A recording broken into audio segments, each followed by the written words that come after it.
Ayan mga idol, dahil sa sobrang pagod namin mag-ari ng payaw, itong mga idol, at meron na kaming pambawi sa aming pagod. At meron dito mga idol na niluluto si Idol Bert na pantinula mga idol na manok. At meron din mga idol na pangadubo.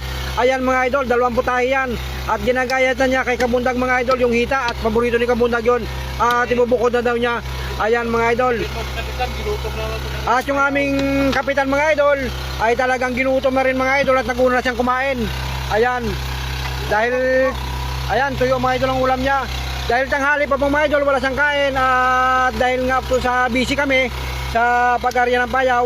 Ayan, katatapos na namin mga idol mag-arya. At nandito na rin kami mga idol sa aming posisyon ng paglalautan. At sana Lord, maraming blessing sa amin na dumating.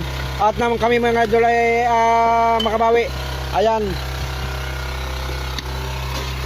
Idol, interviewin kita mga idol. Ano ang paborito mo sa manok? Ha? Sa manok? Lahat. Ayan, lahat daw mga idol, paborito niya. Talaga naman oh. At talagang mga idol, binukod ng mga idol lang kay Kabundag. Yan talagang paborito ni Kabundag oh, yung hita. Ayan. At pipirituhin ni Kabundag yan mga idol. Ito. Ayan. Hanggang sa bababa mga idol. Ayan, yan.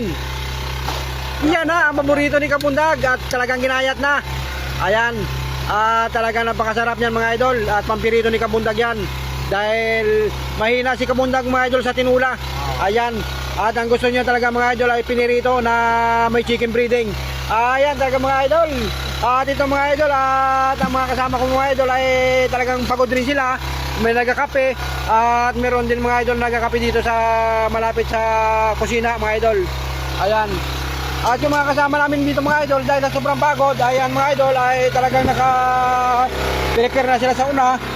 Talagang sa sobrang pagod mga idol ay sila mga idol gayahay na lang. Ayan. At may interview ako dito mga idol na kasama ko mga idol. Idol, kamusta mga idol yung pag-ariyan natin ng payaw? Ay. Nakakapagod. Grabe.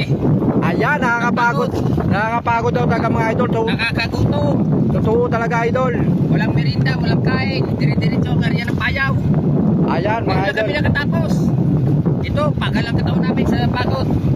Ayan, talaga nakakalupyo mga idol ng katawan dahil sa sobrang init kanina ay diretso ang pagkasa namin ng payaw at paghulog at mga 2 milya mga idol ang pagitan. Ayan, at natapos na rin namin mga idol at sana naman mga idol ay sinungan ng tulingan at galunggong. Ayan. Hanggang dito lang mga idol ang video ni Kabundag.